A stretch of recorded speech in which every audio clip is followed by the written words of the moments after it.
ఈరోజు మన ప్రార్థనలో అనుసరించాల్సిన వైఖరి, లేకపోతే మన ప్రార్థనలో కలిగి ఉండాల్సిన సుగుణాలు, ఎలా దేవునికి ఇష్టపూర్తిగా మనము ప్రార్థన చేయగలము అనేది మనం గమనిద్దాం. చూడండి, అందరము ఒక భాగం చదువుదాము. ఆదికాండము 18వ అధ్యాయము. ఆదికాండము 18వ అధ్యాయము 16 నుండి 33 వరకు మార్చి చదువుకుందాం. ఇది మనందరికీ తెలిసిన భాగమే. 16 నుండి 33 వరకు చాలండి. ఈ 18వ అధ్యాయము మనందరికీ తెలుసు కదా. అబ్రహాం దగ్గరికి దేవుడు మరి దూతలు ఆయన ఇంటికి రావటము అనేది మనం చూస్తాం సింధూర వన వృక్షం దగ్గర. ఈ అధ్యాయాన్ని ఒక కామెంటేటర్ ఎలా రాశాడంటే 3 భాగాలుగా రాశాడు. ఎలా ఉంది అని అంటే, Abraham ministering to the lord, Abraham దేవునికి పరిచర్య చేశాడు అని ఉంది. రెండోది, Abraham ministering to his wife అని రాశాడు. అబ్రహాము తన భార్యకు కూడా పరిచర్య చేశాడు అన్న మాట ఉంటుంది వంట ఉండే దగ్గర. మూడోది, Abraham ministering to the last world అన్న మాట ఉంటుంది. అంటే అబ్రహాము నశించిపోతున్న లోకం కొరకు కూడా పరిచర్య చేశాడు అన్న 3 మాటలు ఇక్కడ కనిపిస్తూ ఉంటాయి. ఒకటి, దేవునికి ఆయన పరిచర్య చేశాడు. 2, తన భార్యకు అతడు పరిచర్య చేశాడు. మూడోది, నశించిపోతున్న లోకం కొరకు తాను పరిచర్య చేశాడు అన్న ఈ 3 భాగాలు. ఈ 18వ అధ్యాయం అనేది మనం గుర్తుపెట్టుకోవాలి అని అంటే ఇలా గుర్తుపెట్టుకోవాలి. అయితే మనం చదివిన ఈ 16వ వచనం దగ్గర నుంచి ఆలోచన చేస్తే ఇక్కడ నేను రాసుకున్న భాగం ఏమిటి అని అంటే, అబ్రహాము దేవునితో సహవాసం చేశాడు. Promise fellowship with Abraham, promise to Abraham. మూడోది ఏంటంటే కాన్ఫిడెంట్ టువర్డ్స్ అబ్రహాం. ఈ 3 మాటలు మళ్ళీ చెప్తాను మీకు. ఏంటి అని అంటే, అబ్రహాముతో దేవుడు సహవాసం చేశాడు. ఈ భాగంలో మనకు తెలుసు. అబ్రహాముతో దేవుడు వాగ్దానం చేశాడు. ఇది రెండవది. అబ్రహామును బట్టి దేవుడు చాలా నమ్మకంగా ఉన్నాడు. ఎందుకు అనంటే, ఇతడుకు నేనేని దాచిపెట్టను, అన్నీ చెప్తాను. ఎందుకు ఈయనకి అన్నీ చెప్తాను అనంటే, భవిష్యత్తు తరాలకు ఈయన వాళ్ళ పిల్లలందరికీ నేర్పించుకునే ఒక గుణం, మంచి లక్షణము అనేది అబ్రహాములో ఉంది. కాబట్టి ఈయన మీద నాకు సంపూర్ణమైన నమ్మకము అనేది ఉంది అనుకుంటూ ఈ భాగాలలో మనం కనిపిస్తూ ఉంటుంది. సరే, ఇక్కడికి వచ్చేసరికి మనకు తెలుసు కదా ఏం జరిగింది. ఇది మనకు బాగా తెలిసిన భాగం. సొదొమ గొమొర్రా లేకపోతే లోతు ఉంటున్న ప్రాంతం యొక్క దుస్థితి గురించి అబ్రహాముతో చెబుతున్న సందర్భం అన్నమాట. అబ్రహాముతో ఆ ప్రాంతం యొక్క దుస్థితి గురించి చెబుతున్న సందర్భంలో అబ్రహాము తన హృదయంలో కలిగిన భారంతో లోతు పక్షాన చేస్తున్న విజ్ఞాపన అనేది మనం చూస్తూ ఉంటాం. కనుక ఈ విజ్ఞాపనలో మీకు ఇందాకే టైటిల్ చెప్పేసాను. ఏమిటి అని అంటే, ఇది ఈ ప్రార్థనలో మనం అనుసరించాల్సిన వైఖరి అనేది ఎలాగుంటుంది, అలానే ఈ ప్రార్థనలో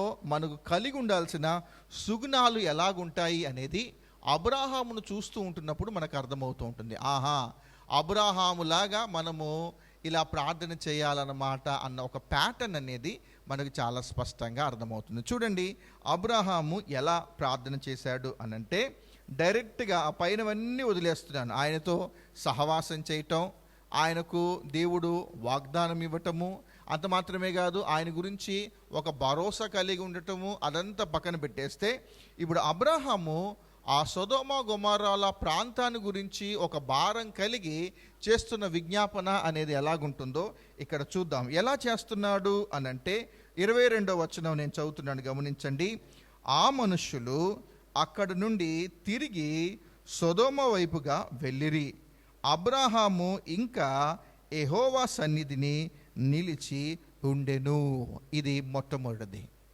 ప్రార్థన అనుసరించాల్సిన వైఖరిలో, లేకపోతే ప్రార్థనకు ఉండాల్సిన సుగుణాలలో మొట్టమొదటిది ఇక్కడ మనకు కనిపిస్తుంది. ఏమిటి అని అంటే, అబ్రహాము ఇంకా యెహోవా సన్నిధిన నిలిచి ఉండెను అన్నమాట మనం చూస్తూ ఉంటాం.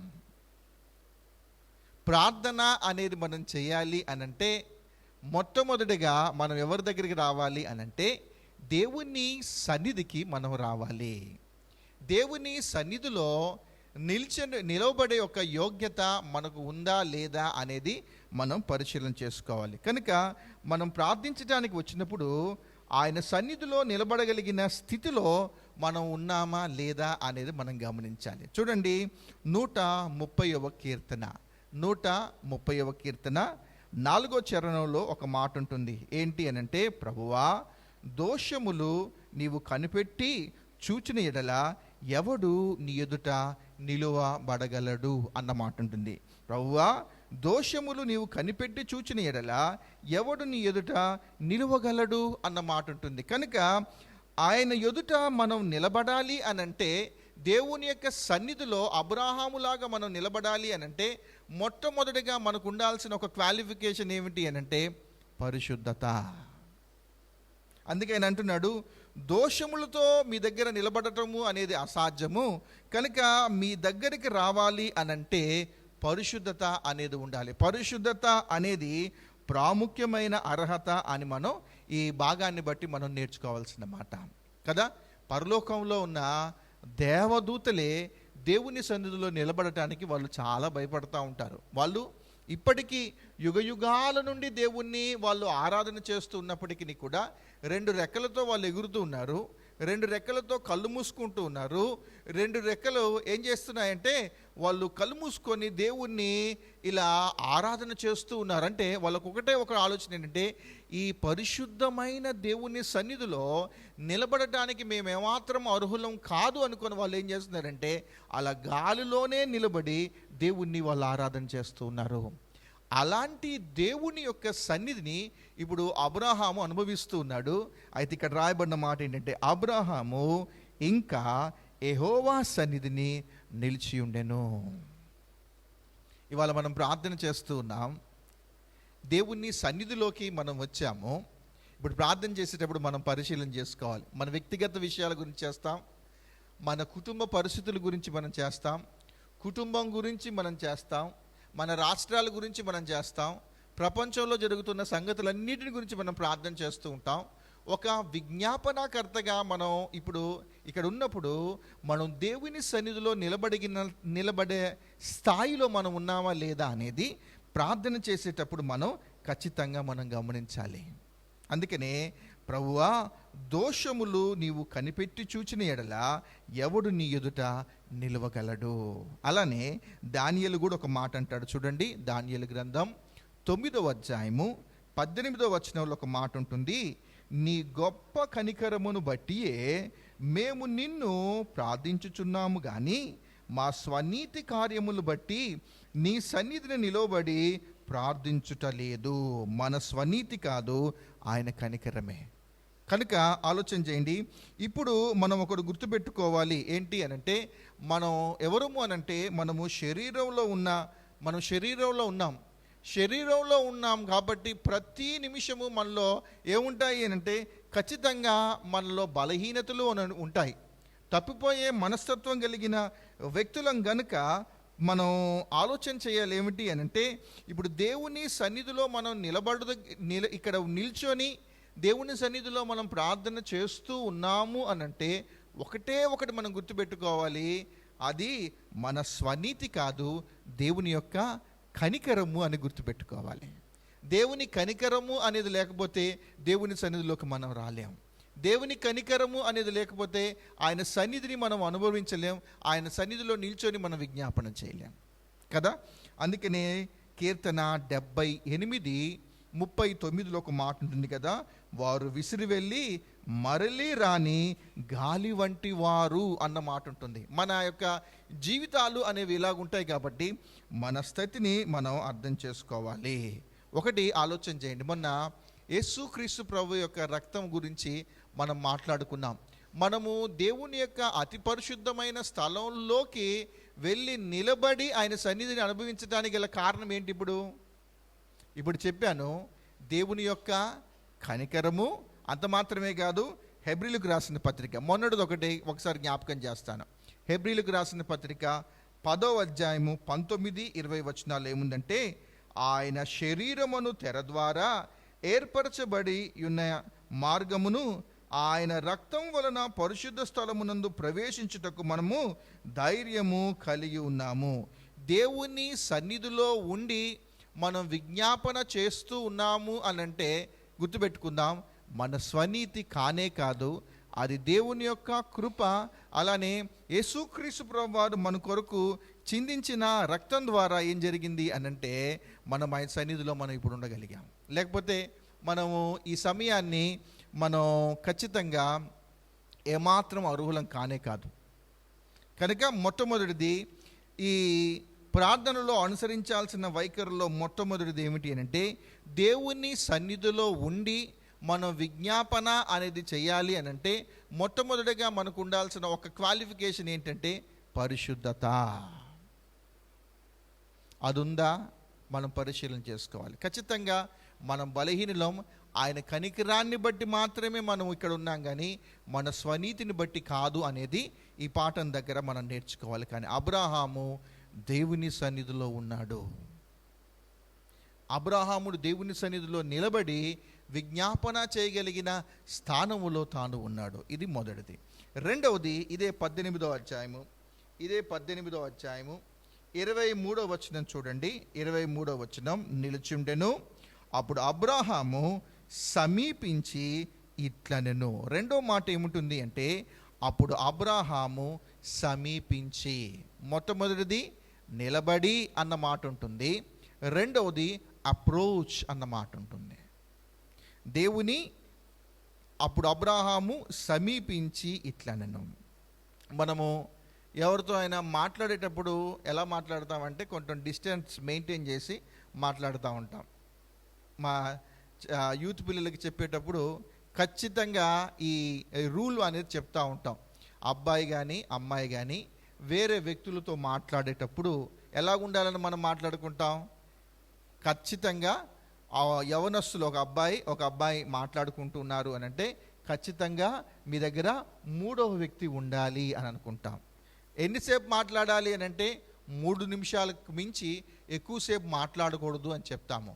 ఎలా మాట్లాడాలి అని అంటే 3 మీటర్ల దూరంలో నిలబడి మాట్లాడాలి అని యవనస్తులకు మనం నేర్పిస్తూ ఉంటాం. 3 మీటర్ల దూరంలో ఉండాలి, ఖచ్చితంగా మూడవ వ్యక్తి ఉండాలి, ఖచ్చితంగా 3 నిమిషాలకి మించి ఎక్కువగా మాట్లాడద్దు. కానీ ఇక్కడ అలా కాదు. ఇక్కడ అబ్రాహాముకు దేవునికి మధ్య ఉన్న ఆ రిలేషన్ అనేది ఎంత చక్కగా ఉంది అని అంటే, అప్పుడు అబ్రాహాము సమీపించి ఇట్లా నేను. ఎవరైనా సమీపంగా మన దగ్గరకు వస్తూ ఉన్నారు అని అంటే ఏంటి విషయం అని అంటూ ఉంటాం కదా. అలానే ఇక్కడ సమీపము అన్న దగ్గర మనం నేర్చుకోవాల్సిన ఒక మంచి పాఠం ఏమిటి అని అంటే readiness of mind to pray. అంటే ఏంటంటే ప్రార్థించుట కొరకైన సిద్ధ మనస్సు. మళ్ళీ చెప్తున్నాను, అబ్రాహాము సమీపించెను అన్న మాట దగ్గర, ఆ సమీపం దగ్గర మనం నేర్చుకోవాల్సిన పాఠం ఏమిటి అని అంటే ప్రార్థించుట కొరకైన సిద్ధ మనస్సు.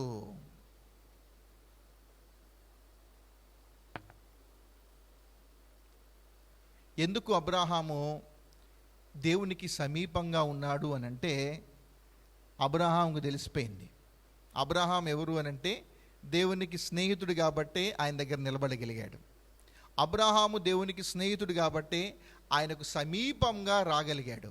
ఆయనకి సమీపంగా ఉన్నాడు కాబట్టే ఎక్కడికి వెళ్తున్నారు మీరు, భోజనం అయిపోయిన తర్వాత ఎక్కడికి వెళ్తున్నారు అని అంటే దేవుడు అన్నాడు, అబ్రాహామా నీకు నేనేనైనా చెప్పకుండా దాచిపెడతానా అనుకుంటూ నేను పలానా సొదొమ గొమొర్రా అనే ప్రాంతానికి వెళ్తూ ఉన్నాను, వాళ్ళు ఇలా చేశారో లేదో అని చూడటానికి నేను వెళ్తూ ఉన్నాను అని దాని గురించిన సంగతులన్నీ మొత్తం చెప్పిన తర్వాత అబ్రాహాం హృదయంలోకి ఏమొచ్చింది అనంటే ఒకలాంటి ఆందోళన అనేది వచ్చింది. ఎందుకు అనంటే ఎందుకు ఆయనను ఇప్పుడు అప్రోచ్ అవుతున్నాడు, ఎందుకు ఆయనకు సమీపంగా ఉన్నాడు అనంటే ఆ ప్రాంతాన్ని గురించిన ఒక కన్సర్న్, ఆ ప్రాంతాన్ని గురించిన ఒక బాధ అనేది ఆయనకు ఉంది.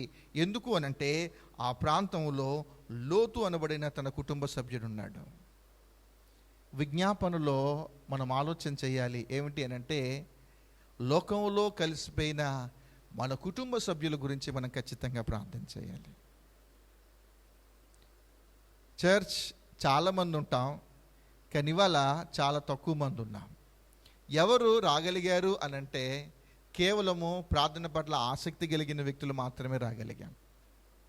అందరము బలలో చేయి వేస్తాం, కానీ బలలో చేయి వేసే వాళ్ళు అందరూ రాలే.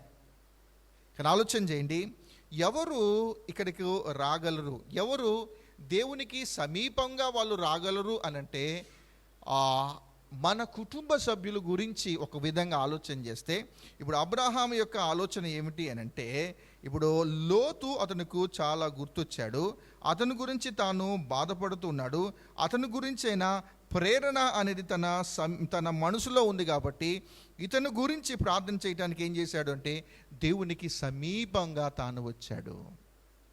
సో మనకి ఏ సమస్య ఉన్నా, మనకు ఎలాంటి బాధ అనేది ఉన్నా, ఈ భాగం ద్వారా మనం నేర్చుకోవాల్సిన పాఠం ఏమిటి అని అంటే ఆయనకు సమీపంగా వచ్చి మన కుటుంబ పరిస్థితులు చెప్పుకోవటము అనేది ఇక్కడ మాత్రమే జరుగుతుంది. ఇక్కడ అనంటే దేవుని సన్నిధిలో మాత్రమే జరుగుతూ ఉంటుంది.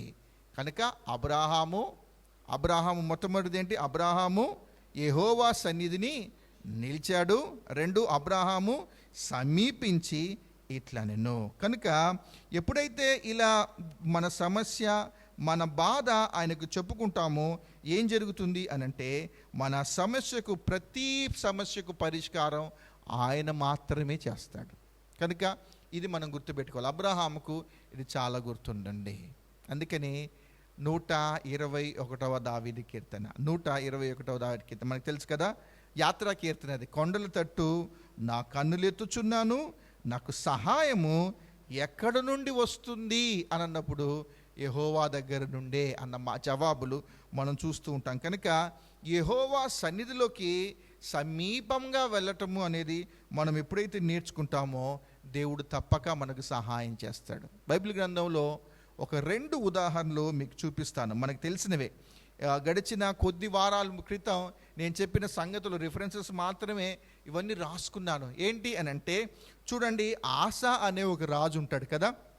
2వ దినవృత్తాంతముల గ్రంథం చూడండి, దేవునికి సమీపంగా రావటము అంటే ఏమిటి అనేది ఇక్కడ మనకు చాలా స్పష్టంగా కనిపిస్తుంటుంది. ఆసా అనే రాజు 2వ దినవృత్తాంతముల గ్రంథము 14వ అధ్యాయము 11వ వచనం చూడండి.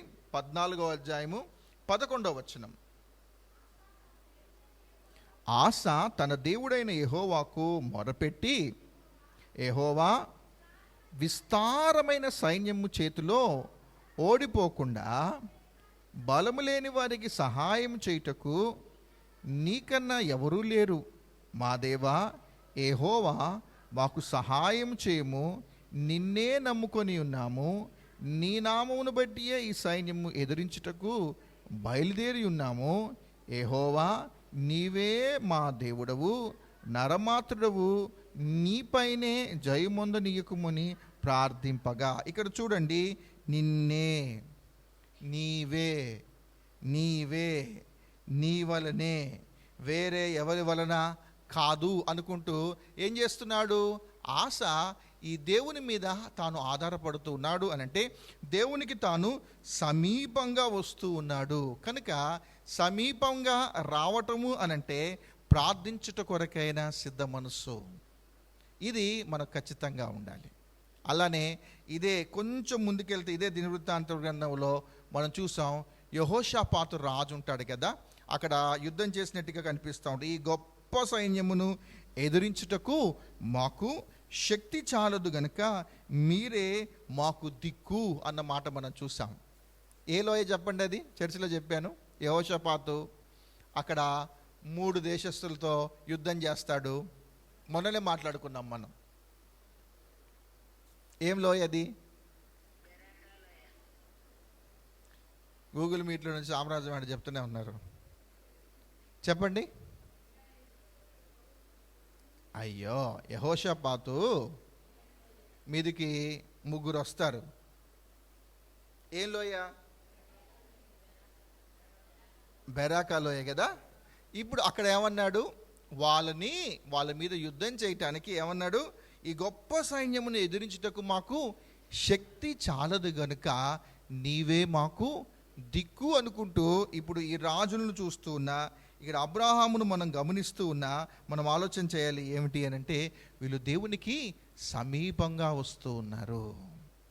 సో మళ్ళీ చెబుతున్నాను, సమీపముగా వెళ్ళటము అనంటే ఏమిటి అనంటే, ప్రార్థించుట కొరకైన సిద్ధ మనసు మనం కలిగి ఉండటం.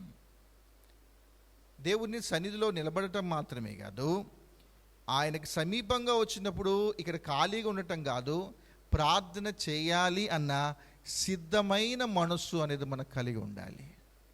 కనుక ఆయన ఖచ్చితంగా ఏం చేస్తాడు అనంటే సహాయం చేస్తాడు. కావున చాలా పర్యాయాలు మన సమస్యలుగా ఉండటానికి గల కారణం, లేకపోతే మన ఇబ్బందులుగా ఉండటానికి గల కారణము, మన ఆందోళనలుగా ఉండటానికి గల బలమైన కారణం ఏమిటి అనంటే, మనము దేవునికి సమీపంగా రాకుండా ఉండటమే.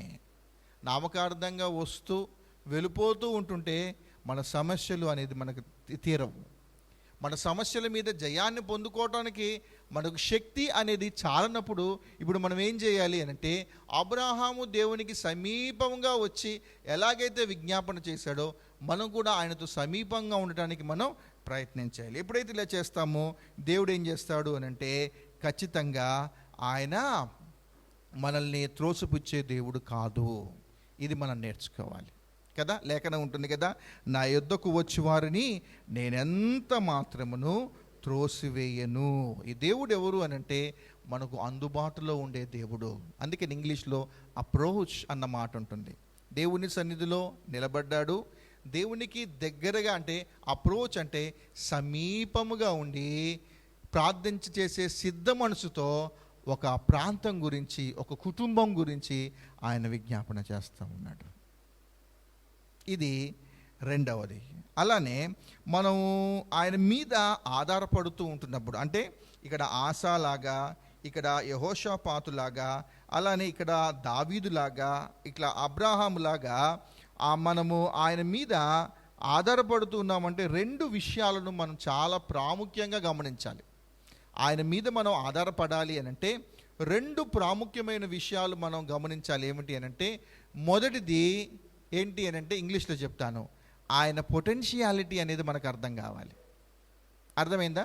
ఆయన శక్తి అంటే ఏంటి అనేది మొట్టమొదటిగా మనకు ఎప్పుడైతే అర్థమవుతుందో అప్పుడు ఒక విజ్ఞాపనకర్త ఏం చేస్తాడు అనంటే, దేవుని సన్నిధిలో నిలబడటానికి ఇష్టపడతాడు. అంత మాత్రమే కాదు, దేవునికి సమీపంగా రావటానికి ఇష్టపడతాడు. సో మొట్టమొదటిగా ఏం తెలిసి ఉండాలి మనకి? దేవుని యొక్క శక్తి, దేవుని గూర్చిన జ్ఞానము అనేది మనకు ఖచ్చితంగా తెలిసి ఉండాలి. అందుకనే ఆశాకు దేవుని గూర్చిన శక్తి అనేది తనకు తెలుసు కాబట్టి, నీవే, నీ వలననే, మా వల్ల కాదు అనుకుంటూ, మీరే మాకు విజయాన్ని అనుగ్రహించాలి అనుకుంటూ ఇక్కడ ఆశా కానీ యెహోషాపాతు కానీ వాళ్ళు ఏం చేశారు అనంటే దేవుని యొక్క సామర్థ్యం మీద వాళ్ళు ఆధారపడ్డాడు. రెండవది ఏమిటి అనంటే, దేవుని యొక్క విశ్వాస్యత అనేది మనకు తెలిసి ఉండాలి. మొట్టమొదటిది దేవుని యొక్క గొప్పతనం, దేవుని యొక్క శక్తి అనేది మనకు ఖచ్చితంగా తెలిసినప్పుడు ఏం చేస్తామంటే దేవుని సన్నిధికి వస్తాం. ఇప్పుడు మనందరం ఎందుకు వచ్చాం? అయ్యగారు ఫీల్ అవుతారని వచ్చారు. ఎంతమంది? మన హృదయంలో ఉన్న ఒక్కటే ఒక విశ్వాసం కదా.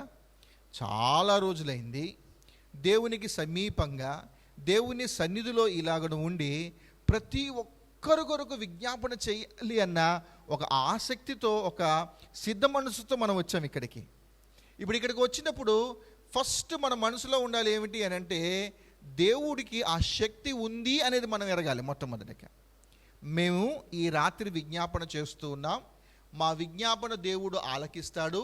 ఆ విజ్ఞాపన దేవుడు ఆలకించిన తర్వాత ఆయన విని దానికి ఖచ్చితంగా జవాబిస్తాడు. వాటన్నిటినీ చేయగలిగిన సమర్థుడు. ఆయన పొటెన్షియాలిటీ మీద మనకు ఖచ్చితంగా విశ్వాసము అనేది ఉండాలి. అందుకని సమరయ స్త్రీతో అంటాడు, నీవు ఎవరితో మాట్లాడుతున్నావో నీవు ఎరిగి ఉంటే అంటాడు ఆయన. నీ దగ్గర ఉన్నాడు ఎవరో నీకు అర్థమైతే అని అంటాడు ఆయన. కనుక ఆయన గొప్పతనము అనేది మనకి తెలియాలి. రెండవది దేవుని యొక్క విశ్వాస్యత అనేది కూడా మనకు తెలిసి ఉండాలి. మనము నమ్మదగిన వారము కానప్పటికీ కూడా ఆయన ఎవరు అనంటే నమ్మదగిన దేవుడు. ఆయన విశ్వాస్యత అనేది మనకు తెలిసి ఉండాలి. సో ఈ రెండు ఎప్పుడైతే మనకుంటాయో, ఎప్పుడైతే ఈ రెండు కలిగి మనం దేవునికి సమీపంగా మనం వస్తూ ఉంటామో, 34వ కీర్తన 5వ చరణం రాసుకోండి. వారు ఆయన తట్టు చూడగా వారికి వెలుగు కలిగెను, వారి ముఖములు ఎన్నడూను లజ్జింపకపోవును. కనుక ఆయనకు సమీపంగా ఉండి ప్రార్థన చేయటము అనేది మనం నేర్చుకోవాలి. ఎవరైతే ఆయనకు ఇలా సమీపంగా ఉండటానికి ఎవరైతే ఇష్టపడతారో సిగ్గుపడాల్సిన అవసరత అనేది వాళ్ళకి రాదు. దేవుని యొక్క కనికరము అనేది వాళ్ళ మీద ఉంటుంది అనేది మనం గమనించాలి. సో ఇప్పటికి 2 చెప్పాను. ఒకటి, అబ్రహాము యొక్క ప్రార్థన పద్ధతి అనేది ఎలాగుంది. మొట్టమొదటిది, అబ్రహాము ఇంకా యెహోవా సన్నిధిన నిలిచి ఉండాలి అనంటే పరిశుద్ధత అనేది చాలా ప్రాముఖ్యం. 2, అబ్రహాము సమీపించి ఇట్లానే నువ్వు అన్నాడు. దేవునికి సమీపంగా రావాలి అనంటే ఒకటి గుర్తుపెట్టుకోవాలి, ప్రార్థించుట కొరకైన సిద్ధ మనస్సు అనేది మనం కలిగి ఉండాలి. ఎవరి గురించి మనం ప్రార్థన చేయాలో అనేది మనకు తెలిసి ఉండాలి. అంత మాత్రమే కాదు, దేవుని యొక్క గొప్పతనము అనేది మనకు తెలిసి ఉండాలి. దేవుని యొక్క ఫెయిత్ఫుల్నెస్ అంటే దేవుని యొక్క విశ్వాస్యత కూడా మనకు తెలిసి ఉండాలి.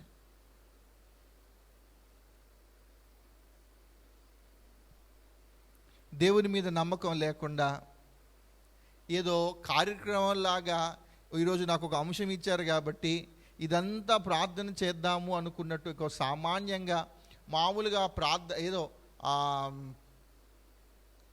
ఇచ్చారు కాబట్టి ప్రార్థన చేద్దాం అన్నట్టుగా దయచేసి ఈ దినాన మనం అలా చేయకూడదు. బయటికి వెళ్ళినప్పుడు చాలామంది వచ్చేసి ప్రార్థన చేయించుకుంటూ ఉంటారు కదా. నిజంగా ఆలోచన చేయండి, వాళ్ళ స్థానిక సంఘ కాపరి వాళ్ళ గురించి భారంగా ప్రార్థన చేస్తాడా, లేకపోతే మామూలుగా విజిటింగ్ పాస్టర్ ఎవరైనా వస్తే అయ్యగారు ప్రార్థన చేయండి అని అంటే వాళ్ళ గురించి ఏం తెలియకపోయినా కూడా సరేనమ్మా అని మోమాటానికి ప్రార్థన చేస్తాను చూడండి. అలాగ ఉండొద్దు అని నేను చెప్తున్నాను. మన ఇంటిలో ఉన్న పరిస్థితి అబ్రహాముకు తన ఇంటిలో నుండి వెళ్ళిపోయిన లోతు గురించి బాగా తెలుసు. ఆయన ఏం చేసి వెళ్ళిపోయాడో అనేది అతనికి బాగా తెలుసు. ఆయన ఏ ప్రాంతంలో ఉంటూ ఎలాంటి పరిస్థితుల్లో తాను చిక్కుకున్నాడో అనేది అబ్రహాముకు బాగా తెలుసు. కనుక అతడు ఇప్పుడు బయటపడాలి అని అంటే ఇప్పుడు దేవునికి చాలా సమీపంగా తాను వెళ్ళాలి. సమీపంగా ఉండి ఆయనతో మనం సహవాసం చేయకపోతే దేవుని యొక్క గొప్పతనం అనేది మనకు అర్థం కాదు. సమీపంగా ఉండి మనం దేవునితో సహవాసం అనేది చేయకపోతే దేవుని యొక్క విశ్వాస్యత అనేది మనకు అర్థం కాదు. అందుకని ఈ మాట చదివించాను. అప్పుడు ఆయన తట్టు చూడగా వారికి వెలుగు కలిగెను, వారి ముఖములు ఎన్నడూను లజ్జింపకపోవును. మళ్ళా సిగ్గుపడే పరిస్థితుల్లోకి మనం వెళ్ళాం. ఇది మనం నేర్చుకోవాల్సిన 2వ పాఠం. 3వది చూడండి, ఇదే 18వ అధ్యాయం, ఆదికాండము 18వ అధ్యాయము 23వ వచనం ఏముంది? దుష్టులతో కూడా నీతిమంతులను నాశనము చేయుదువా. ఇది 3వది. నిలబడ్డాడు, సమీపంగా ఉన్నాడు. 3వది ఏమిటంటే దుష్టులతో కూడా నీతిమంతులను నాశనము చేయుదువా. అబ్రహాము ప్రార్థనలో ఇక్కడ ఏముంది అంటే బర్డెన్, భారము అనేది మనకు కనిపిస్తూ ఉంటుంది. ఇది 3వ వైఖరి. అబ్రహాం ప్రార్థనలో భారము అనేది కనిపిస్తూ ఉంటుంది. ఏంటి తనకున్న భారం ఏమిటి అని అంటే లోతు నశించిపోకూడదు. లోతు కుటుంబ సభ్యులు ఎవరు నశించిపోకూడదు. అందుకనే ఆయన విజ్ఞాపన చేస్తూ ఉన్నాడు కదా. ఇంతకు లోతు ఎవరు?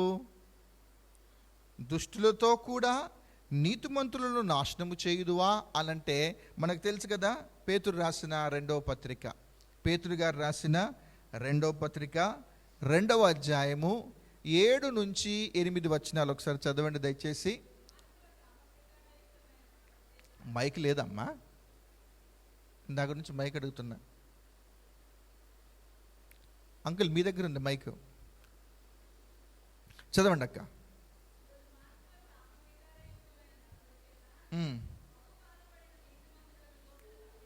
బహు బాధపడిన నీతిమంతుడైన లోతు తప్పించబడను. ఆ నీతిమంతుడు వారి మధ్య కాపురముండి వారి అక్రమమైన క్రియల విషయంలో దినదినము నీతిగల తన మనసును నొప్పించుకొనుచు వచ్చెను. చూడండి ఎన్నిసార్లు నీతి అనంది. లోతు ఎవరు అనంటే నీతిమంతుడు. లోతు ఎవరు అనంటే దినదినము వాళ్ళ యొక్క పరిస్థితులను బట్టి నొచ్చుకుంటూ ఉంటున్న నీతిమంతుడు. లోతు ఎవరు అని అంటే నీతిగల మనసును నొచ్చుకుంటూ ఉంటున్న వ్యక్తి. కనుక ఇప్పుడు దుష్టులతో కూడా నీతిమంతులను నాశనము చేయుదువా అన్న మాట దగ్గర ఏమిటి అంటే, ఈ నీతిమంతుడైన ఈ లోతు అతని కుటుంబం గురించి ఏం జరిగింది అని అంటే భారం కలిగి ఉన్నాడు. కొన్నిసార్లు నీతిమంతులంగానే మనం పిలువబడుతూ ఉంటాం, కానీ ఈ లోక ఆకర్షణ అనేది ఎలాగుంటుంది అని అంటే లోకంలో కలిసిపోయే ప్రమాదము అనేది ఉంది. ఇవాళ మనం విజ్ఞాపన చేస్తూ ఉంటున్నప్పుడు నీతిమంతులుగానే పిలువబడుతున్న వ్యక్తులు చాలామంది ఉన్నారు. మంచి విశ్వాసులు కుటుంబంగా పిలువబడుతున్న కుటుంబాలు చాలా ఉన్నాయి, కానీ వాళ్ళు ఎక్కడున్నారు అని అంటే లోకంలో కలిసిపోయి ఉన్నారు.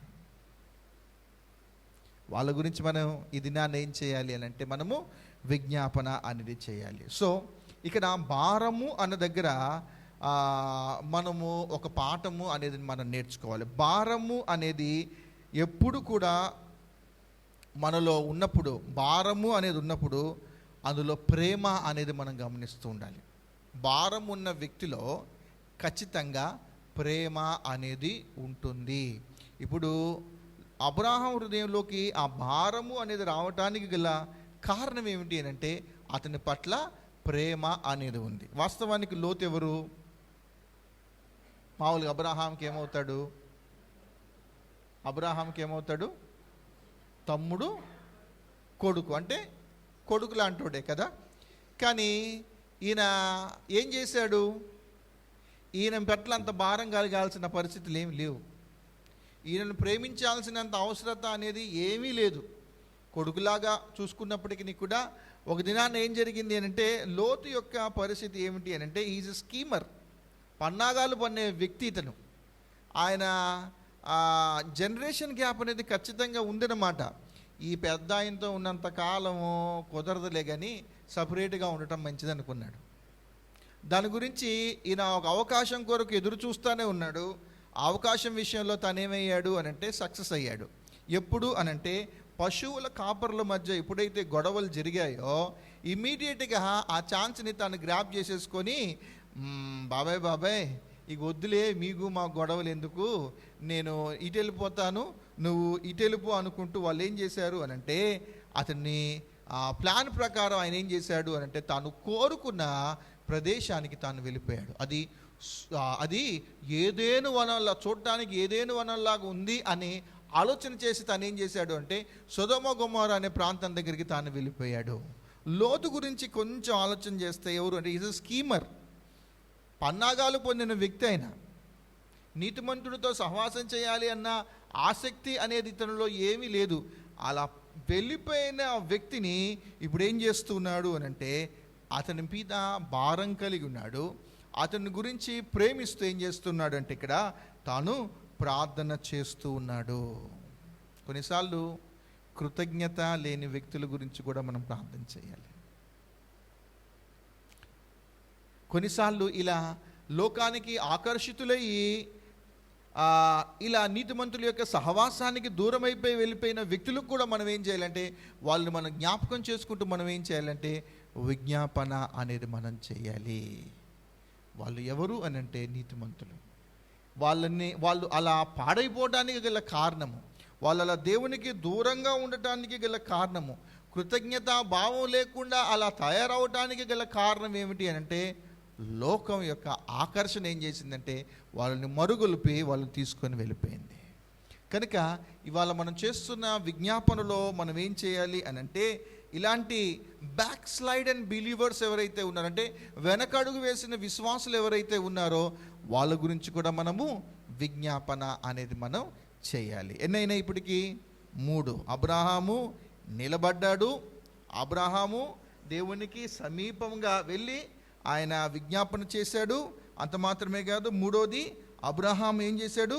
దుష్టులతో కూడా నీతిమంతులను నాశనం చేయదువా అన్న భారం కలిగి ఉన్న వ్యక్తి, ప్రేమ కలిగిన వ్యక్తి, కృతజ్ఞత లేని వారి విషయంలో విజ్ఞాపన చేస్తున్న వ్యక్తిగా ఇక్కడ అబ్రహాము మనకు కనిపిస్తూ ఉంటాడు.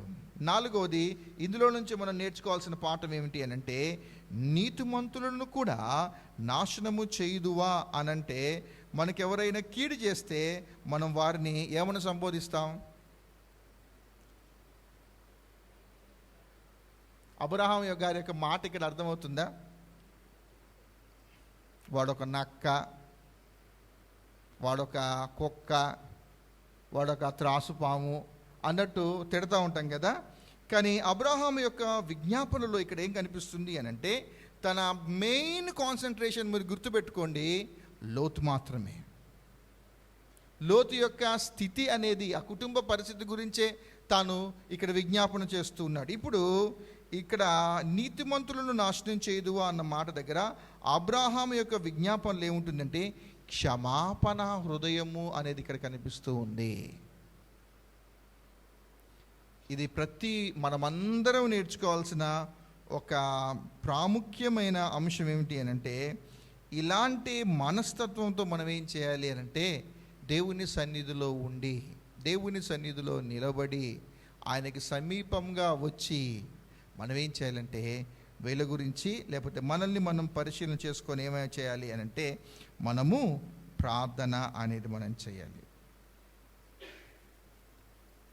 పరలోక ప్రార్థన కూడా అదే ఉంటుంది. మా రుణస్తులను క్షమించిన ప్రకారము మా రుణములను క్షమించుము అన్న దగ్గర దేవుడు మనల్ని ఎలాగైతే క్షమించాడో అలాంటి క్షమాపణ భావంతోనే మనం ఖచ్చితంగా అబ్రహాములాగా మనం ప్రార్థన చేయాలి. హృదయంలో నిజంగా మనసులో ఏదో పెట్టుకొని ఒకవేళ వాళ్ళ అంశం వచ్చిందనుకోండి, ఇప్పుడు మనం చేస్తున్న ప్రార్థన అనేది ఎలాగుండాలంటే, దేవుని సన్నిధి ఖచ్చితంగా వెళ్ళాలి. కనుక ఇప్పుడు మనకు వాళ్ళని బట్టి ఒకవేళ బాధపడుతున్న పరిస్థితుల్లో ఉన్నప్పటికీ కూడా ఇప్పుడు విజ్ఞాపనకర్త యొక్క మనసు అనేది ఎలా ఉండాలి? కనుక ఇక్కడ నీతిమంతులను కూడా నాశనం చేయదువా అంటే, అబ్రహాములో నుంచి మనం నేర్చుకోవాల్సిన పాఠం ఏమిటంటే, క్షమాపణ హృదయం కలిగిన మనస్సు అనేది అతనిలో ఉంది. లోతు ఎక్కడా రియలైజ్ అయినట్టుగా కనపడలేదు. చివరి వరకు కూడా లోతు అబ్రహాము దగ్గరకు వచ్చి, నేను నిన్ను వదిలిపెట్టాను, వాస్తవానికి ఆ గొడవ దగ్గర పెద్ద ఏం కాదు, వాస్తవానికి నేను అక్కడ మీతో ఉండొచ్చు, కానీ నా మైండ్లో నా టార్గెట్ అంతా ఏంటంటే ఏదైనా వనంలాగున్న ఆ సొదొమ గొమొర్ర ప్రాంతం గురించే నా మీద ఉంది, ఎట్లయినా అక్కడికి వెళ్ళాలి అన్న ఆలోచనతో నేను వెళ్ళాను, తప్పైపోయింది. అప్పటికి మీరు ఒకసారి నా దగ్గరికి వచ్చి 300 మందితో యుద్ధం చేసేసి మా అందరినీ మీరు కాపాడినప్పటికీ కూడా నేను మళ్ళీ మీతో ఫెలోషిప్ చేస్తే బాగుండేది, కానీ నా మనసు ఒకలా లేదు. నా మనసు అంతా ఎక్కడ ఉంది అంటే దాని మీదే ఉంది. నెవర్, లోతు ఎప్పుడు రియలైజ్ కాలేదు. కానీ అబ్రహాం ఎలాగున్నాడు అనంటే, ఆలోచన చేస్తూ ఉంటుంటే అతడు బయటికి వెళ్ళిపోయినప్పటికీ కూడా ఒక ఆత్మీయమైన పరిపక్వత అనేది అబ్రహాములో మనకి ఎంత చక్కగా అనిపిస్తుందంటే, అతని పట్ల క్షమాపణ కలిగి ఉండటం మాత్రమే కాదు, క్షమాపణ హృదయంతో అతడు నశించిపోకుండా ఉండాలి అన్న ఆశతో ఇక్కడ విజ్ఞాపన తాను చేస్తూ ఉన్నాడు. ఇది మనం నేర్చుకోవాల్సిన మరొక భాగం. సో భారము అనేది ఉండాలి, ప్రేమ అనేది ఉండాలి, క్షమాపణ అనే హృదయము అనేది మనకు ఉంటే, ఆ మూడు ఉంటేనే మనం ఏం చేయాలంటే, మనం దేవుని దగ్గర నిలబడినప్పుడు, దేవునికి సమీపంగా వచ్చినప్పుడు మనం దేవుని సన్నిధిలో వీళ్ళ గురించి మనం విజ్ఞాపన మనము చేయగలం. ఇది మనం నేర్చుకోవాల్సిన మరొక పాఠం. 5వది చూడండి, 18:27. 18:27. అందుకు అబ్రహాము,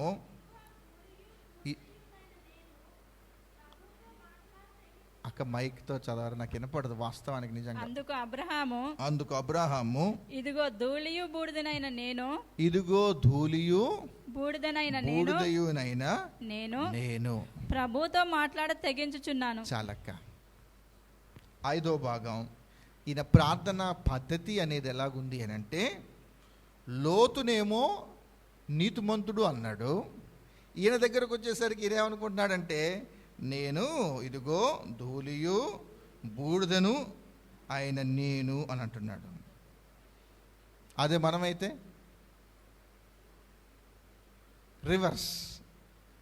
రివర్స్ ప్రేయర్ ఉంటుంది కదా. కనుక అబ్రాహాములో నుంచి మనం నేర్చుకోవాల్సిన మంచి పాఠం, ప్రార్థన పద్ధతి అనేది ఎలాగుంది అని అంటే, తనను తాను డిగ్రేడ్ చేసుకుంటూ ఉన్నాడు, లోతును మాత్రం ఎస్టీమ్ చేసుకుంటూ ఉన్నాడు. కనుక ఇక్కడ అబ్రహాము యొక్క స్పిరిచువల్ స్టాటస్, ఆత్మీయమైన స్థాయిని మనం అర్థం చేసుకుంటే ఆయన చాలా ఉన్నతమైన స్థితిలో తాను ఉన్నాడు. అందుకని ఆయన నుంచి దూరమైపోయిన వ్యక్తి విషయంలో, కృతజ్ఞత లేకుండా వెళ్ళిపోయిన విషయంలో మాత్రం ఆయనని కాపాడటం కొరకు నిత్యం విజ్ఞాపన చేస్తూ, దుష్టులతో నీతిమంతులను కూడా నాశనం చేస్తామనుకుంటూ లోతును నీతిమంతుడు అన్నాడు. అతని దగ్గరికి వచ్చేసరికి ధూళి బూడిద అనుకుంటూ మాట్లాడుతున్నాడు. మనం కూడా అంతే చేస్తాంగా ప్రార్థన. ఎంతమందికి ఇష్టం అలా? ఎంతమంది చేసుకుంటారు అలా ప్రార్థన? మనం కూడా ప్రార్థన చేసుకుంటావా, పంది లాంటి ప్రవ్వా, దేవా, కుక్క వంటిన ఆయన. ఏముంటాయి ప్రేయర్లలో? దుమ్మును, ధూళిని, చీడ పురుగును అనుకుంటూ ప్రార్థన చేసుకుంటూ ఉంటాం కదా. ఏదో అవి బాగుంటాయి కాబట్టి ప్రార్థన చేసుకుంటూ ఉంటాం. ఇక్కడేమో కుక్కని అనుకుంటూ ప్రార్థన చేసాం. ఇప్పుడు గేట్ దాటిన తర్వాత ఏయ్ కుక్క అని పిలిస్తే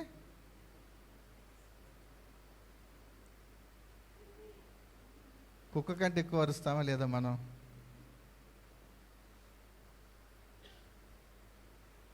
కానీ అబ్రాహాము భావము అనేది అలా కాదు.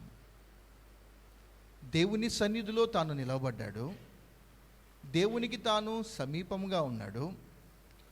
దేవుడు సమీపంగా ఉన్న వ్యక్తి ఎవరైతే నశించిపోతున్నారో వాళ్ళ పట్ల భారము, ప్రేమ అనేది తాను కలిగి ఉన్నాడు. క్షమాపణ హృదయం కలిగి ఉన్న వ్యక్తి, ఆయన ఆత్మీయమైన స్థాయి అనేది ఎలాగుంటుందంటే ఎప్పటికప్పుడు తగ్గించుకుంటున్నట్టుగానే కనిపిస్తూ ఉంటుంది. ఆత్మీయమైన స్థాయి అంటే అర్థం ఏమిటి అంటే, మన వ్యక్తిత్వం, మనలో ఉన్న ఆ దౌర్భాగ్యమైన స్థితిని ఎవరైతే కనిపెట్టగలుగుతాడో వాళ్ళ యొక్క ఆత్మీయమైన స్థితి అనేది చాలా బాగుంటుంది. ఎప్పటికప్పుడు నేను నీతిమంతుణ్ణి, నేను మంచోణ్ణి, నేనే అసలు వీళ్ళందరిలో ఇక నా అంత బెస్ట్ ఎవడు లేడు అనుకున్న వ్యక్తులు ఖచ్చితంగా దేవునికి ఏమాత్రం ఇష్టం ఉండదు. మన ఆత్మీయతను బట్టి మనం ఎప్పుడైతే గర్వము అనేది మనం పొందుతూ ఉన్నామో, ఆత్మీయతలో గర్వం చెందుతూ ఉన్నామో, దేవుని సన్నిధిలో నిలబడి ప్రార్థన చేసినా వాళ్ళకు సమీపంగా దేవుడు ఉండడు. అందుకనే పరిసయ్యుడును సుంకరి ప్రార్థన చేసుకుంటూ ఉంటున్నప్పుడు సమీపంగా దేవుడు ఎవరి దగ్గర ఉన్నారు? వాడా వీడా అన్న దేవుడు అన్నాడు. వీడు అని అంటే ఏమిటి? సుంకరికి దేవుడు ఇప్పుడు సమీపంగా ఉన్నాడు. ఆయన ఏం చేశాడంటే తనను తాను తగ్గించుకుంటూ ఏం చేశాడు అని అంటే, రొమ్ములు గుద్దుకుంటూ తాను ఏం చేశాడంటే విజ్ఞాపన అనేది చేస్తూ ఉన్నాడు. కనుక ఈ ధూళియు బూడిదనైన నేను అన్న మాట దగ్గర మనం ఆలోచన చేస్తూ ఉండాలి. పౌలు గారు కూడా ఒక మాట అంటాడు చూడండి. తను కూడా స్టార్టింగ్లో కొంచెం గర్వంగా ఉంటాడు. నేను అపోస్తులందరిలో నేను ఏమీ తక్కువ వాడిని కాను అంటాడు. వాళ్ళని చూసి ఏమంటాడు, అకాలమందు పుట్టిన నేను కూడా దేవుణ్ణి చూశాను అన్న వ్యక్తి ఏం చేశాడు అని అంటే, తర్వాత రియలైజ్ అయిపోయి ఆత్మీయంగా కొంచెం వెలుగుతూ ఉన్నప్పుడు అపోస్తలులంత స్థాయి నాకు లేదు అని అంటాడు. దాని తర్వాత నేను పరిశుద్ధులందరిలో అల్పుడను. తను చనిపోయే లాస్ట్ స్టేజ్లో ఏమంటాడు అని అంటే, నేను పాపులలో ప్రధానుడను అని అంటాడు. నా యందు నా శరీరమందు మంచిది ఏదియు నివసింపదని నాకు అర్థమైంది అని అంటాడు. కనుక స్పిరిచువల్ గ్రోత్, ఆత్మీయమైన స్థాయి అని అంటే ఏమిటి అని అంటే, మనము ఎంత విధేయతతో దేవుని సన్నిధిని అనుభవిస్తూ ఉన్నాము అనేది మనం గమనించాలి. రియలైజేషన్ అంటే ఏమిటి అని అంటే, మనము అంటే ఎవరు కనపడేటట్టు కాదు, నిజంగా మనల్ని మనం పరిశీలన చేసుకుంటే మనం చాలా తక్కువలాగానే మనం కనపడాలి. ఒకటి నేను చెప్తాను ఏమిటి అని అంటే, ఏదైనా కాస్త మంచితనము అనేది మనలో ఉంది అని అన్నా, లేకపోతే ఏదైనా ప్రభు యొక్క సుగుణాలు, దేవుని యొక్క లక్షణాలు అనేవి మనలో ఏవైనా ఉన్నాయి అని అన్నా, అది దేవుని యొక్క కృపే కానీ మరేది లేదు.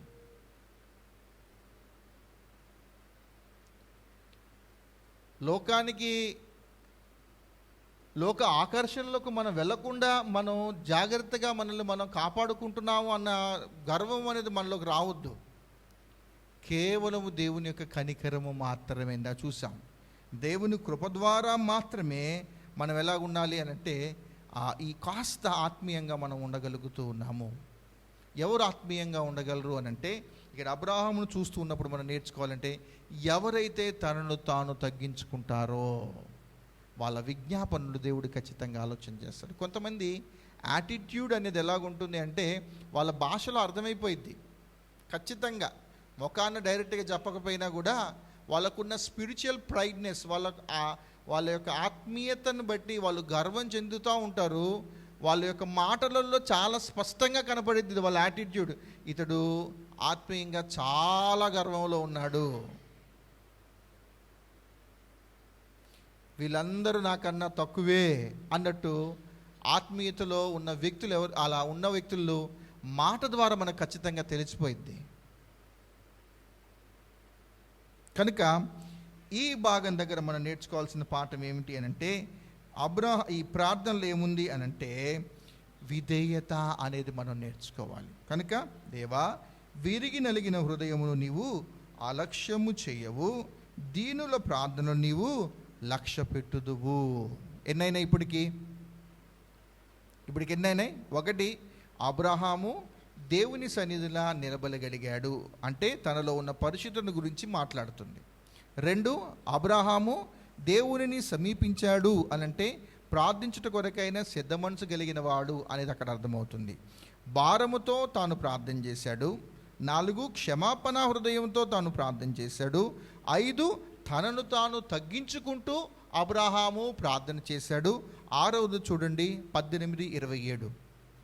18:27 ఈ ప్రార్థన ఎలాగుంది అని అంటే, ప్రభుతో మాటలాగడ తెగించి ఉన్నాను. ప్రభుతో మాటలాడ తెగించి ఉన్నాను. చాలా ధైర్యం చేస్తూ ఉన్నాడు. ఇప్పుడు ఏంటి అని అంటే 2 విషయాలు ఇక్కడ ఉన్నాయి. ఏంటంటే దేవుని విషయంలో తనకున్న భయము ఏంటి అని అంటే, దేవునితో ఎట్లా పడితే అట్లా మాట్లాడకూడదు. ఏదో దోస్తులు మాట్లాడుకున్నట్టు, ఏదో భార్యాభర్తలు మాట్లాడుకున్నట్టు, ఏదో అక్కాతమ్ముళ్ళు మాట్లాడుకున్నట్టు కాదు దేవునితో డీలింగ్ అనేది. దేవుని సన్నిధిలో నిలబడ్డా, దేవునికి మనం సమీపంగా ఉన్నప్పటికీ కూడా మనల్ని మనం తగ్గించుకొని మన ఆత్మీయ స్థాయిని ఎప్పటికప్పుడు పరిశీలన చేసుకుంటూ ఉన్న దేవునితో మాట్లాడటము అనేది ఆషామాషి పని కాదు. ఇది అబ్రహాముకు తెలుసు. అందుకని ఆయన అంటున్నాడు, ప్రభుతో మాట్లాడుట తెగించి ఉన్నాను అంటున్నాడు. చాలా ధైర్యం చేస్తున్నాడు.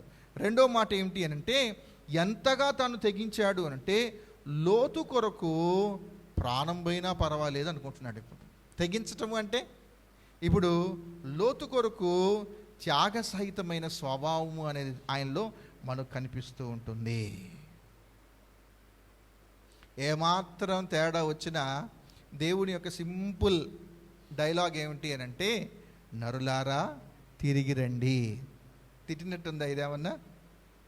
నరులారా తిరిగి రండి అని అంటే అదొక్క చిన్న మాట చాలు మనం అందరం దేవుని దగ్గరికి మళ్ళీ వెళ్ళిపోవటానికి. కనుక విజ్ఞాపన అనేది నాట్ అన్ ఈజీ టాస్క్. విజ్ఞాపన అనేది ఎలా పడితే అలా మాట్లాడేది కాదు. ఫుల్లీ ప్రిపేర్డ్గా మనం ఖచ్చితంగా రావాలి దేవుని సన్నిధిలోకి. కనుక ఇక్కడ కొంతమంది భక్తులు ఉదాహరణకు మనం చూద్దాం. చూడండి, అబ్రహాము లాగానే ప్రాణానికి తెగించి వాళ్ళు విజ్ఞాపన చేశారు. మొట్టమొదటిది పౌలు గారు మనకు కనిపిస్తారు. రిఫరెన్స్ రాసుకోండి, చాలు సమయం అయిపోతుంది. రిఫరెన్స్ రాసుకోండి. రోమిలకు రాసిన పత్రిక 9వ అధ్యాయం 3వ వచనం ఏముంటుంది? దేహ సంబంధులైన ఈ నా సహోదరుల నిమిత్తము నేను క్రీస్తు నుండి వేరై శాపగ్రస్తుడుగా ఉండటం కూడా నేను సిద్ధంగా ఉన్నాను అంటాడు. వీళ్ళందరూ రక్షించబడటం కొరకు, ఇశ్రాయేలు ప్రజలందరూ రక్షించబడటం కొరకు పౌలు గారు అనుకున్నారు. వాళ్ళ యొక్క డెడికేషన్ ఎలా ఉందో చూడండి. మేము ఏమనుకున్నాడు, శాపగ్రస్తులమైనా పర్వాలేదు. మోషే అంటాడు చూడండి, నిర్గమకాండం 32:32 అంటాడు, నీవు వారిని క్షమించితివా సరే, లేని ఎడల జీవగ్రంథములో నుండి నా పేరు తుడిచివేయుము. ఇలా శ్రేష్టమైన విజ్ఞాపనకర్తలు బైబిల్ గ్రంథంలో మనకు కనిపిస్తాడు. సమూయేలు కనిపిస్తాడు, ఏలియా కనిపిస్తూ ఉంటాడు, చాలామంది గొప్ప గొప్ప వ్యక్తులు మనకు కనిపిస్తూ ఉంటాడు. అంతెందుకు, యేసుక్రీస్తు ప్రభువారే మన తరపున నిత్యము ఆయన పరలోకంలో విజ్ఞాపన తాను చేస్తూ ఉన్నాడు. అయితే ఇక్కడ మనం ఆలోచన చేస్తే వీళ్ళ యొక్క ప్రార్థన అనేది ఎలాగుంది అని అంటే, త్యాగ సహితమైన స్వభావంతో వాళ్ళు ప్రార్థన చేస్తున్నారు. ఇది అబ్రాహాములో నుంచి మనం నేర్చుకోవాల్సిన పాఠం. నాకు తెలుసు, ఒకవేళ మీకు కోపం వస్తే, పొరపాటున మీకు ఒకవేళ కోపం వస్తే, ఆయనకి ఫ్యూచర్ తెలుసు కదా. ఇంతసేపు ఆయన మాట్లాడడానికి కారణం ఏంటంటే, సొదొమ గొమొర్రా పరిస్థితి ఏమైపోద్దో ఆయనకి తెలుసు. లోతుకు తెలియదు కానీ ఆయనతో స్నేహంగా ఉన్న అబ్రహాముకు మాత్రం తెలుసు. అందుకని ఎలా పడితే ఆయన అలా మాట్లాడటం లేదు. ఏం చేస్తున్నాడంటే జాగ్రత్తగా మాట్లాడుతున్నాడు, తెగిస్తూ ఉన్నాడు. త్యాగ సహితమైన స్వభావంతో తన కుటుంబంలో ఉన్న ఆ వ్యక్తిని రక్షించుకోవటానికి ఆయన శతవిధాల ఆయన ప్రయత్నం చేస్తూనే ఉన్నాడు. సో 6వది ఏమిటి అని అంటే, త్యాగ సహితమైన ప్రార్థన. చిట్ట చివరిది చూడండి, నేను వివరించను. చిట్ట చివరి ప్రార్థన ఏమిటి అని అంటే, 24 నుంచి 32 వచనాలు చూస్తే 50 నుంచి ఎక్కడికి వెళ్ళిపోయింది ఆ బార్గెను? 50 నుంచి 45, 45 నుంచి 40కి వెళ్ళిపోయింది. ఇక ఎందుకులే టైం వేస్టు, దేవుడితో మాట్లాడి తెగించడం ఎందుకులే అనుకుంటాను. 10ల సంఖ్యల్లోకి వచ్చిపోయి 30, 20, లాస్ట్ 10 దగ్గరకు వచ్చేసి, ఒకవేళ 10 మంది నీతిమంతులు ఉంటే వారిని బట్టి ఆ ప్రాంతాన్ని కాపాడొచ్చు కదా అని అన్నాడు. కానీ దేవునికి మాత్రం క్లియర్గా అర్థమైపోయింది, నువ్వు మాట్లాడేది లోతు గురించే కాబట్టి సర్లే ఆయన సంగతి నేను చూసుకుంటలే కదా అని నువ్వు వెలుపు అని అన్నాడు. కానీ ఇక్కడ ఆయన ధైర్యం, త్యాగ సహితమైన ప్రార్థన మాత్రమే కాదు, పర్సిస్టెన్స్ అనేది మనం ఇక్కడ చూస్తూ ఉండాలి. అంటే విసుగు అనేది విసుకక ఎడతెగక తాను ప్రార్థన చేస్తూ ఉన్నాడు. పర్సిస్టెన్స్ అంటే ఏంటంటే పట్టుదలతో తాను ప్రార్థన చేస్తున్నాడు.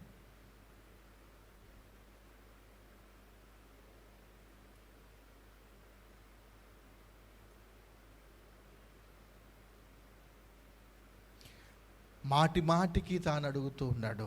ఎగ్జాంపుల్గా చూస్తే లూకా సువార్త 18వ అధ్యాయంలో ఉంటుంది కదా, అన్యాయస్తుడైన ఒక న్యాయాధిపతి దగ్గరికి వెళ్ళి ఒక విధవరాలు పదే పదే ప్రార్థన చేస్తూ ఉంటుంటే తనేం చేశాడు? తర్వాత ఎందుకు వచ్చిన గోల ఊరుకు వస్తుందని ఆ విషయంలో తీర్పు తీర్చాడు. కానీ ఈయనెవరు? మన ప్రభు ఎవరు అని అంటే ఆయన ఇలాగ అన్యాయస్తుడు కాదు ఈయన కదా. అందుకనే 25వ వచనంలో అంటాడు, అబ్రహామే అంటాడు, సర్వలోకమునకు తీర్పు తీర్చువాడా అనుకుంటూ మాట్లాడుతూ ఇంకొక్కసారి తెగించి, ఇంకొక్కసారి ఇంక మళ్ళీ ఎక్స్ట్రా చేయను, మళ్ళీ ఇంకెక్కువ మాట్లాడను, ఇదే లాస్ట్ ఛాన్స్ అనుకుంటూ తాను ఏం చేస్తున్నాడంటే పట్టుదలతో పట్టు విడవకుండా తాను ఏం చేస్తున్నాడు అంటే విజ్ఞాపన తాను చేస్తూ ఉన్నాడు. యేసుక్రీస్తు ప్రభు వారి యొక్క జీవితం కూడా భూమి మీద ఈ విజ్ఞాపనతో నింపగించబడింది. తండ్రి, వీరేమి చేయుచున్నారో వీరెరుగరు గనక వీరిని క్షమించుడి. కనుక 7 అంశాలను మనం ఆలోచన చేద్దాం.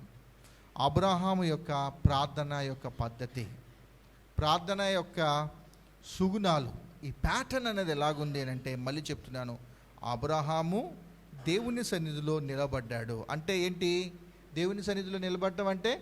చెప్పండి. పరిశుద్ధంగా జాగ్రత్తగా ఉన్నామా లేదా అని పరిశీలన చేసుకోవాలి.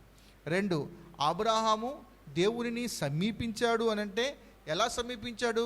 ప్రార్థన చేయాలి అన్న సిద్ధ మనసుతో మాత్రమే ఆయన దగ్గరికి వచ్చాడు, అప్రోచ్ అయ్యాడు. ఇది 2. 3వది భారముతో తాను ప్రార్థన చేశాడు. 4, క్షమాపణ హృదయంతో తాను ప్రార్థన చేశాడు. 5, తన్ను తాను తగ్గించుకుంటూ ప్రార్థన చేశాడు. 6, త్యాగ సహితమైన ప్రార్థన. నేనేమైనా పర్వాలేదు, వాళ్ళు మాత్రం రక్షించబడాలి. 7వది, పట్టుదలతో ప్రార్థన చేశాడు. కనుక ఇలా మనల్ని మనం పరిశీలన చేసుకుంటూ, ఏదో నామకార్థంగా కాదు, నిజంగా అబ్రాహాము లాగా ఒక భారభరితమైన ప్రార్థన అనేది ఈ దినాన మనం చేసుకొని, దేవుడు ఎవరు అనంటే అన్యాయస్తుడు కాదు. దేవుడు ఎవరు అనంటే అయినా ఇందాక అనుకున్నాం కదా, ఈయన ఎవరు అనంటే ఆయనలో ఉన్న పొటెన్షియాలిటీ, ఆయన ఏదైనా మన ప్రార్థనకు జవాబు ఇవ్వగలిగిన వాడు, నమ్మకమైన దేవుడు, ఆయన సర్వశక్తిమంతుడైన దేవుడు కనుక ఆయనకు అసాధ్యమైనదంటూ ఏది లేదు. ఖచ్చితంగా ప్రార్థనలకు జవాబు ఇవ్వగలడు. ఆయన ఇవ్వాలి అనంటే మన పద్ధతి అనేది చాలా బాగుండాలి. మనల్ని మనం పరిశీలన చేసుకుంటూ విజ్ఞాపన అనేది మనం చేద్దాం. ప్రార్థన చేసుకుందాం.